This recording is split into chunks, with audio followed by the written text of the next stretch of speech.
रेशेदार चिकन कबाब की एक बहुत ही परफेक्ट मज़ेदार सी रेसिपी आपके साथ शेयर करूँगी। सबसे पहले हाफ़ केजी चिकन है, इसके इस तरह से पीसेस काट लेंगे। आलू है, सबसे पहले पैन में डाल देंगे, लहसुन के जवे डाल देंगे, आलू और चिकन के साथ थोड़ा-सा नमक, पानी डालकर इसको उबाल लेंगे।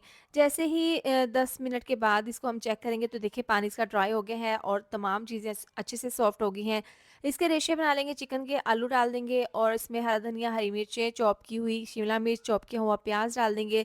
साथ ही चिकन पाउडर 1 चम्मच, पिसी हुई काली मिर्च आधी चम्मच, नमक डाल देंगे आधी चम्मच और पिसा हुआ गरम मसाला अच्छे से मिक्स कर लेंगे और इस तरह से मिक्सचर तैयार कर लेंगे। अब इसके हमने कबाब बनाने हैं, इस तरीके से कबाब तैयार कर लेंगे। इसके बाद इसके ऊपर लगाएँगे मैदा, मैदा लगाने के बाद इसके ऊपर लगाएँगे अंडा और इन कबाब को ऑयल में डालकर इस तरीके से फ्राई कर लेंगे। एक साइड से कलर आने के बाद इसी साइड को चेंज कर देंगे। बहुत अच्छा सा ये कलर आने के बाद निकाल लेंगे। बहुत ही मज़ेदार, रेशेदार ये चिकन कबाब तैयार है। आप इसको ट्राई करें, खाकर मज़ा आ जाएगा।